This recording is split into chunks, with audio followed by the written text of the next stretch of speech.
Welcome to the History AI podcast, where the past comes alive, with facts, anecdotes, and a dash of humor. Here are your hosts, Chuck and Marco. Hey everyone. Welcome back to the History AI podcast, the show where the past isn't dusty, it's debugged. I'm Chuck. And I'm Marco. Today we're diving into the 1894 Pullman Strike, one of the most explosive labor showdowns in U.S. history. Trains stopped, the mail stalled, a president sent in troops, and a future presidential candidate went to jail. Light stuff. Sip your coffee. Maybe put the cat somewhere safe. We're going to talk company towns, wage cuts, injunctions, and why a fancy sleeping car helped set the country on fire. And quick reminder, our episodes are evergreen. You can listen in any order and they'll still make sense. We also power this show with the latest AI architecture, which keeps us efficient and fact-checked across sources while we write and record all that so you get a clear story without the fluff. Also stay tuned after the episode for the original song The Strike at Pullman Town. Speaking of clear stories, let's lay the tracks. What exactly was the Pullman Strike, and why did it matter? So let's set the stage. We're in the 1890s, and America is in the middle of what you could call a double-edged boom. On one hand, the country's industrial engine is roaring, railroads crisscrossing the map, steel pouring out of foundries, fortunes being made at a dizzying pace. But on the other hand, that prosperity wasn't evenly shared. For workers, life could be dangerous, exhausting, and incredibly uncertain. And right in the middle of that comes the Panic of 1893. It was one of the worst depressions the country had ever seen. Railroads collapsed into bankruptcy, factories shuttered, banks went under, and unemployment skyrocketed. People forget just how fragile things were, millions suddenly out of work, and those lucky enough to have jobs often faced massive wage cuts. Now enter George Pullman. He's not just any industrialist, he's the guy behind the Pullman Palace Car Company. If you've ever seen one of those gleaming, luxury sleeping cars from the Gilded Age, that's Pullman's creation. He made overnight train travel feel like you were in a rolling hotel, complete with velvet curtains and polished wood. He had a reputation for high standards and efficiency, and he wanted his workers to reflect that same polish. Which is why he built the town of Pullman, just outside Chicago. This wasn't some slapdash workers' housing. It was a carefully planned community, red brick homes, tree-lined streets, a library, even parks. Pullman wanted it to look like a utopian village, the kind of place that would keep workers stable, sober, and productive. He believed he could engineer not just sleeping cars, but also people's lives. But here's the catch, it was all company-controlled. Workers paid rent to Pullman, bought their groceries at Pullman stores, lived under rules set by Pullman managers. Even the houses were inspected for cleanliness. On paper, it sounded like model living. In practice, it felt like you never got away from the boss, even after you punched out. And when the Depression hit, that setup became unbearable. Pullman cut wages at the factory, sometimes as much as 30%, but rents and utility costs in the town stayed exactly the same. Workers saw their paychecks shrink to almost nothing, yet the bills didn't budge. That's not just a financial problem, it's a dignity problem. Imagine working all day and finding you've earned just a few dollars after rent is deducted by your employer-landlord. Exactly. Workers started sending petitions to Pullman, asking for relief or at least some kind of negotiation. They weren't even demanding raises, just fairness, lower the rent, or meet us halfway. But Pullman refused to budge. He saw himself as a benevolent father figure, and in his mind, arbitration meant he was giving up authority. And that refusal is the spark. In May of 1894, with no other options left, the Pullman workers walked off the job. It began as a local strike in a small company town, but the conditions, the symbolism, and the stubbornness of George Pullman set the stage for something much bigger. Right, because what started in a single factory community was about to spread across the entire country. The Pullman strike was no longer just about one company's wages and rents, it was about the balance of power between workers, corporations, and the federal government. So once the Pullman workers walked off the job, the big question was, who's going to back them up? On their own, a few thousand employees in one company town didn't have the power to really squeeze the railroads. That's where Eugene V. Debs enters the picture. Debs was a former railroad fireman who knew the grind of 12-hour days in blistering heat, shoveling coal into an engine. By 1894, he had become the head of the American Railway Union, or ARU.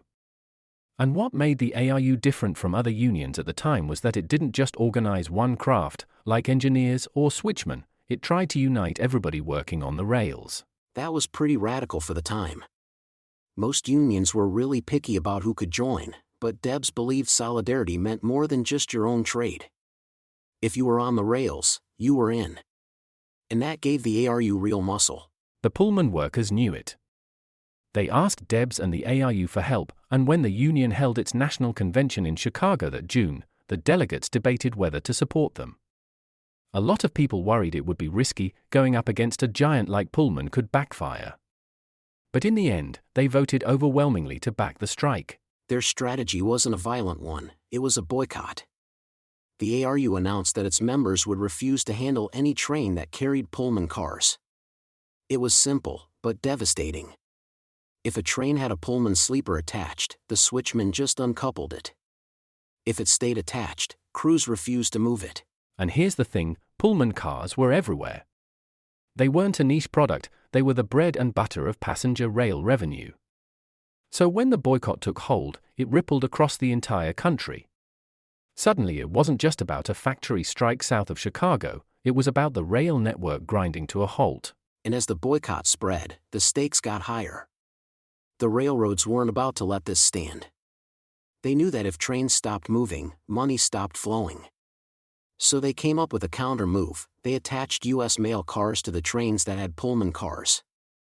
That meant if workers refused to move those trains, they weren't just boycotting Pullman anymore, they were interfering with the mail. Which in the eyes of the federal government was a whole different story. The mail was sacred. Interfering with it wasn't just a labor dispute, it was a national problem. Meanwhile, Chicago was turning into the epicenter of the crisis. Crowds of workers, supporters, and the unemployed filled the streets. At first it was mostly peaceful, but with tempers high and people desperate, clashes with police and rail guards started breaking out. Rail cars were overturned, tracks were torn up, and there were reports of fires. The irony is, most of the ARU leaders wanted to keep it orderly, but once a movement like that gathers tens of thousands of people, it's almost impossible to control. And by late June, this wasn't just a labor dispute anymore. It was a showdown between workers, railroads, and now, potentially, the federal government. So with the boycott spreading and rail traffic slowing to a crawl, the railroads knew they had to call in some heavyweight backup. And they had just the guy in Washington, Attorney General Richard Olney. Now Olney's background is key here. Before becoming Attorney General under President Grover Cleveland, he had been a railroad lawyer. He knew the industry inside and out, and let's just say his sympathies didn't exactly lie with the workers. Right. Olney saw the ARU boycott as more than just a labor action. He argued it was interfering with interstate commerce, and especially with the U.S. mail. And once you frame it that way, it's not just a dispute between a company and its employees, it's a federal problem. So Olney goes to court and gets a federal injunction. Basically, a legal order that told Debs and the ARU leadership, stop encouraging this boycott, stop interfering with rail traffic, and don't even promote it in speeches or writing. Debs, of course, didn't see it that way. To him, this was about the right to organize and protest unfair treatment. He thought the injunction was a gag order, an attempt to strip workers of their voice. And he wasn't about to quietly fold. Which set up the next escalation. With the injunction ignored and trains still blocked, President Cleveland makes his move. Against the wishes of Illinois Governor John Peter Altgeld, who insisted state forces could keep order, Cleveland sent in federal troops to Chicago in early July. That was a huge flashpoint. Altgeld was furious, saying the president had no right to override a governor's authority. But Cleveland argued that the federal government had to protect the mail and keep commerce flowing. Once those troops rolled in, the temperature in Chicago went through the roof. Crowds that had been rowdy but mostly restrained turned angrier. Confrontations broke out between soldiers and strikers. Before long, the violence spiraled, rail cars torched, tracks ripped up, clashes leaving people injured and dead. In Chicago alone, over a dozen people were killed, and across the country the death toll climbed even higher. Hundreds were wounded. What had begun as a dispute over wages and rent in a company town had escalated into one of the most violent labor conflicts in American history. And when the dust settled, Debs himself was arrested for violating the injunction. He'd refused to back down, and the courts made an example of him. He was sentenced to jail time for contempt of court, and the ARU, still young and not fully established, was crushed under the weight of legal and military pressure. And maybe just as important as the immediate defeat was the legal precedent. Because the following year, in the case of Eugene V, Debs, the Supreme Court upheld the government's use of injunctions and federal force. They ruled that Washington had broad power to step in whenever interstate commerce or the mail was at risk. That decision would hang over the labor movement for decades. Exactly. The message was clear: you can strike, but if your strike touches national infrastructure, the federal government can, and will, step in. And it usually won't be on your side. Now, not everyone wanted this to end in violence and court battles. There were real efforts to find a middle ground, to bring both sides to the table. And one of the most interesting voices in all of this was Jane Addams. Yeah, Addams is best known for Hull House, her pioneering social reform work in Chicago. But during the Pullman Strike, she stepped in and tried to mediate. She believed arbitration could solve the conflict, sit everyone down, listen to grievances, find a compromise. She warned that humiliating workers, shutting them out of negotiations, would only breed bitterness. And she was right. But George Pullman flatly refused to consider arbitration. He was convinced that if he allowed outside voices, or even gave the appearance of yielding, he'd lose control, not just of the strike, but of his entire model town system. To him, authority had to be absolute. That stubbornness cost him. In the aftermath, the Illinois Supreme Court forced the Pullman Company to give up its residential properties. The so-called model town was dismantled as a company-owned experiment. It turns out people didn't like their boss being their landlord and their mayor. Who knew? And politically, Cleveland had his own fallout to manage. Sending federal troops into Chicago made him deeply unpopular with labor groups and many ordinary citizens. But here's the twist: just 2 months later, in September of 1894, Congress rushed through a law making Labor Day a federal holiday. It was a classic political move, a kind of peace offering. On the one hand, Cleveland had crushed the strike with troops. On the other, he wanted to show workers that their contributions were valued. Here's a holiday in your honor, even if the underlying issues of wages and workplace rights were still unresolved. And in terms of the labor movement itself, the strike was a turning point. The American Railway Union never recovered. It had been young, ambitious, and too bold to survive that level of government opposition. But other organizations, especially the American Federation of Labor, stepped into the vacuum, focusing on smaller, craft-based negotiations that were less likely to provoke national crackdowns. And then there's Debs. Jail time radicalized him. While behind bars, he read deeply, studied socialism, and came out more convinced than ever that workers needed to fundamentally change the system. Within a decade, he'd be one of the most famous socialist politicians in America, running for president multiple times. So in the end, the Pullman Strike didn't just reshape a company town, it reshaped the labor movement, the law, and even the national calendar. It was a defeat in the moment, but it planted seeds that would grow into bigger movements later on. Up to now we've been talking about the big picture: railroads, unions, presidents, Supreme Court rulings. But at the heart of the Pullman Strike were ordinary workers, and it's worth slowing down to picture what life was actually like for them. Imagine you're one of those Pullman employees in 1894. You're skilled, you've put in long hours building these elegant sleeping cars, and you take pride in the work. But after the wage cuts, your paycheck is maybe $1 or $2 a day. Then Pullman takes rent for your house right out of that paycheck, and suddenly you've got barely enough left to buy food for your family. And that rent isn't going to some neutral landlord, it's going right back to the company. That meant Pullman was on both sides of the equation, paying you less while still collecting the same from you every month. It was a no-win situation for workers. And it wasn't just about the math. It was about dignity.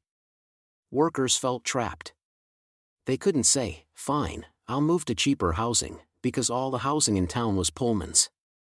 They couldn't shop around for groceries, because the stores were Pullman's. Their whole lives were wrapped inside this company bubble. Right, and even if you kept your lawn neat and followed all the rules, you still felt like you were being treated like a tenant child, not an independent adult. When wages were cut, it wasn't just a pay issue. It was a question of respect, whether Pullman saw his workers as human beings with families to feed or just as moving parts in his industrial machine. And for families, that stress was crushing. Mothers trying to stretch grocery money that just wasn't there. Kids growing up knowing the household was on the edge. Workers weren't striking just to make a few more cents an hour, they were striking because their sense of fairness, their sense of control over their own lives, was being stripped away. And here's the irony. George Pullman had built his town with the idea that he was giving workers a better life, shielding them from the grime and chaos of Chicago. But in reality, when the hard times came, that very control, the company houses, the company stores, turned what might have been a simple wage dispute into something far more personal, even existential. That's the part of the story I always come back to. You can talk about injunctions and national boycotts, but at the end of the day, the Pullman strike was fueled by men and women who wanted something pretty basic: to work hard, earn a fair wage, and live without feeling trapped by the very company that signed their paychecks. So let's step back and ask, what does the Pullman strike actually teach us?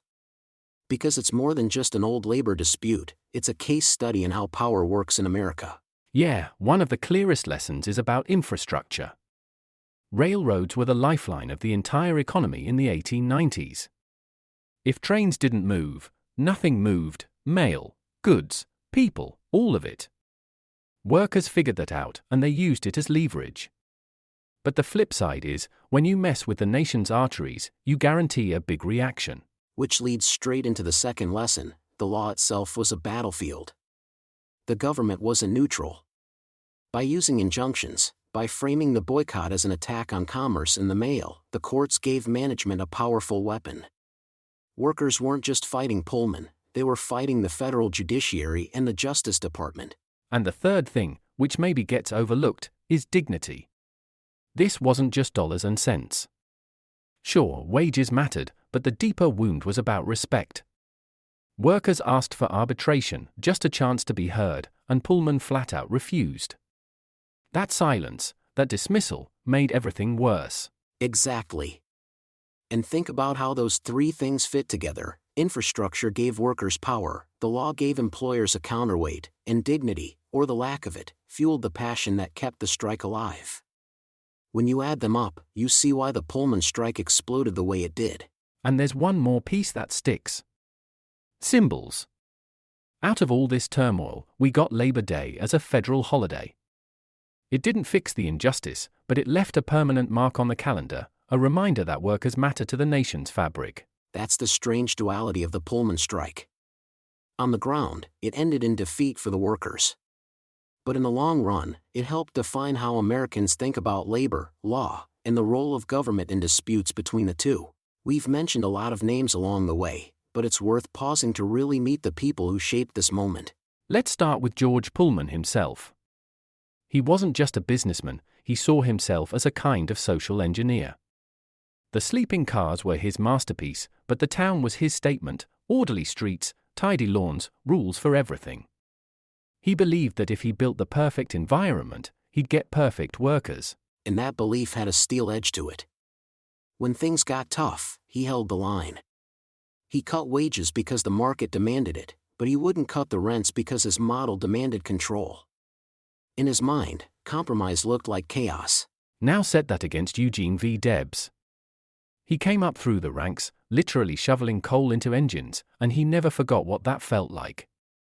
By the time he led the ARU, he'd become this voice that could turn frustration into solidarity. He didn't see 1,000 separate jobs on the rails, he saw one workforce. And he had a moral clarity that made people listen. When the injunction came down, he read it as more than a court order, he read it as a message that workers could speak only when it was convenient. That's the line he wouldn't cross, even if it meant jail. Then there's Richard Olney, the Attorney General. He's the pivot point between the private world of railroads and the public power of the government. With his railroad background, he knew exactly how to frame the conflict in legal terms, interstate commerce, the sanctity of the mail, and he used that framing to bring the courts and the army into the fight. Which brings us to Governor John Peter Altgeld of Illinois. He's a fascinating counterweight. He believed the state could handle the unrest and that federal troops would make things worse. To him, it was about constitutional boundaries and also about trust that local authorities knew their streets better than Washington did. And threading through all of this is Jane Addams. She doesn't arrive with bayonets or court briefs, she arrives with the question, can we talk? She believed humiliation was a terrible foundation for peace. If you want people to accept an outcome, you have to let them speak into it. Put them all together and you get a kind of chorus. Pullman sings about order, Debs sings about solidarity, Olney sings about law and commerce, Altgeld sings about state authority, and Addams sings about empathy. None of them is humming the same melody, which is why the piece becomes a clash instead of a harmony. And that's the lesson hidden in their personalities. The Pullman Strike wasn't just an economic event. It was a collision of worldviews, how to run a business, how to run a government, and how to treat the people who make the whole thing move. When you hear their voices side by side, you understand why the summer of 1894 played out the way it did. The outcomes weren't inevitable, but they were baked into the convictions of the people making the choices. Let's play with a counterfactual for a minute. What if, back in May of 1894, George Pullman had agreed to binding arbitration? The temperature probably drops immediately. You still have a bruising negotiation, but now there's a table, there are rules, and there's a timeline. Workers get to make their case, management gets to save face, and maybe everyone walks away with something they can live with. In that world, the ARU might still show up in solidarity, but it's a supporting role, not the star of a national showdown.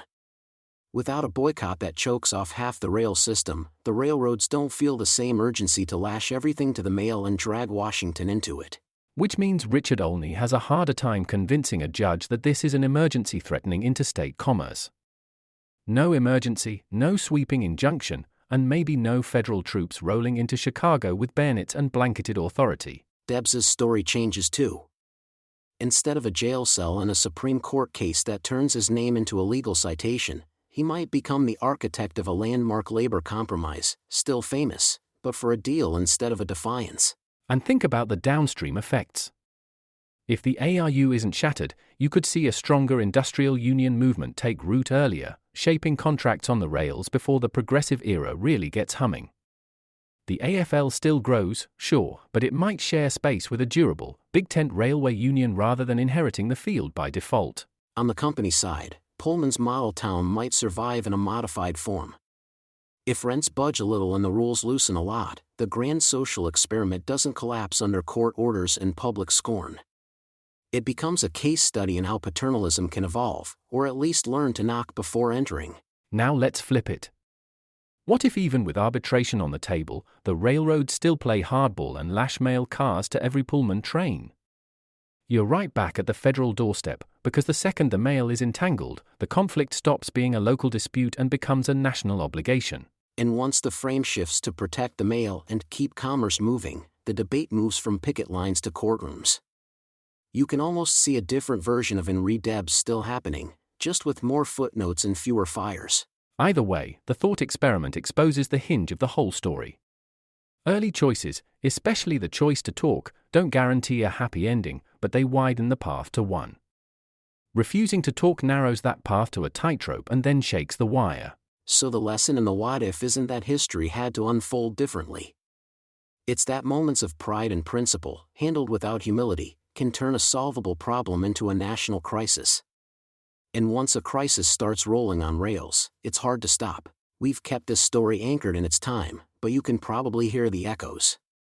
The questions that rattled the rails in 1894 haven't vanished. They've just changed their scenery.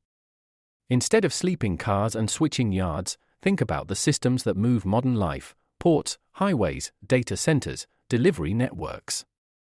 When those slow down, everything downstream feels it. And that puts us right back on familiar tracks. If you work inside critical infrastructure, you have leverage. But the moment that leverage touches the broader public, packages, services, the things people rely on, the pressure to step in comes fast and loud. which is why the framing matters so much. In Pullman's day, the tipping point was the mail. Today it might be public safety, essential services, or the flow of commerce. Once the argument becomes, protect the system, the room for negotiation shrinks and the appetite for legal muscle grows. And beneath the policy talk is the human piece that never goes out of date: respect. People will tolerate hard times a lot better than they'll tolerate being ignored. When leaders refuse to sit down, they don't just harden a conflict, they humiliate the people living through it. That's the quiet lesson I carry from Pullman. You can build the neatest system in the world, perfect schedules, tidy rules, shiny equipment, but if you don't give people a voice inside it, the order you love becomes the spark that lights the fire. So when we say our episodes are evergreen, this is what we mean. The names change, the technology changes, but the core questions, how we balance power, how we keep vital systems running, how we treat the people who make them run, those stay relevant. And studying a moment like Pullman isn't about picking sides a century later. It's about sharpening our instincts. When trouble starts, do we reach for the courtroom and the cavalry, or do we start with a table and a clock and the patience to talk? If the past has a vote, it's usually for the conversation first. Because once a conflict becomes a national emergency, you don't really get to choose the ending anymore. Exactly. History won't hand us a script for the next disagreement, but it gives us a rhythm. Listen to it, and you've got a better shot at keeping today's echoes from turning into tomorrow's explosions. So that's the Pullman Strike, a wage dispute that became a constitutional moment, a local grievance that turned national, a luxury sleeping car that woke up a country. If you enjoyed this, remember, all our episodes are evergreen. Hit play on any topic and you'll get a complete story, start to finish. And hey, we've got new merch. Fresh designs, soft teas, and a mug that's basically a commuter car for your coffee. There's a link in the show notes. We'd also love your help growing the show. Please rate, subscribe, and share the History AI podcast with a friend. And if you've got a moment, a 5-star review really does help more people find us. Got a topic you want us to tackle? Drop your suggestions on our socials, X, Instagram, Facebook, wherever you hang out. We actually read them, and they often guide our next picks. Special thanks to you, yes, you, for listening. And thanks to the latest AI architecture under the hood, we can turn dense research into clear, well-paced episodes you can count on any time of year. For the History AI podcast, I'm Marco. I'm Chuck. Until next time, keep your hands off the hot bearings, and your history on track.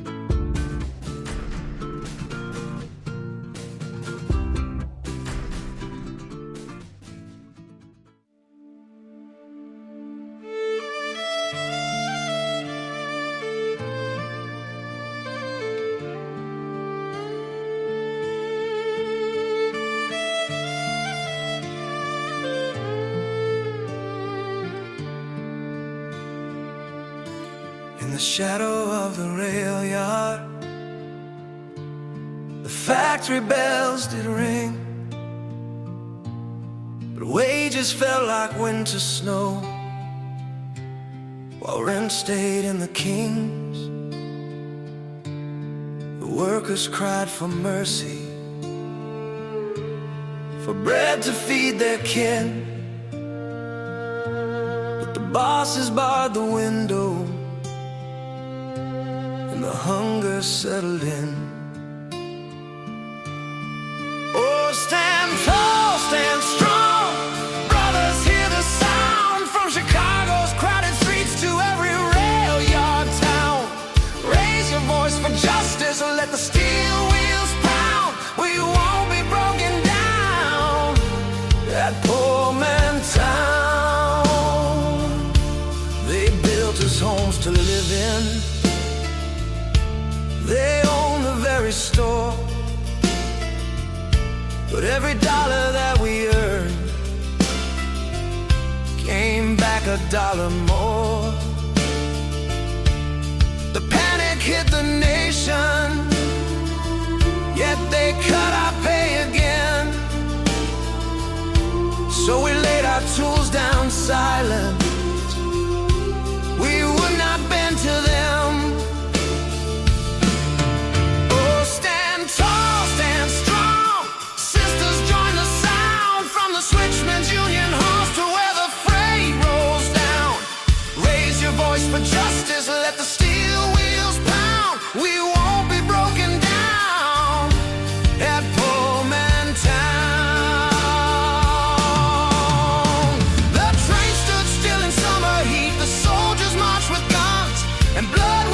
on city streets when the fight had just begun. Eugene Debs, he spoke for us. We're stronger when we're one. Though they jailed him for the cause, the spirit carried on. Now Labor Day remembers, though time has washed the pain. The voices of the working poor still echo in the rain. For every hand that builds the world, for every weary brow, the Pullman Strike still teaches us the time to stand is now. Oh, stand tall, stand strong, let the hammer sound, for the people built this nation, not the men who hold the crown. Raise your voice for justice, let the steel wheels pound. We won't be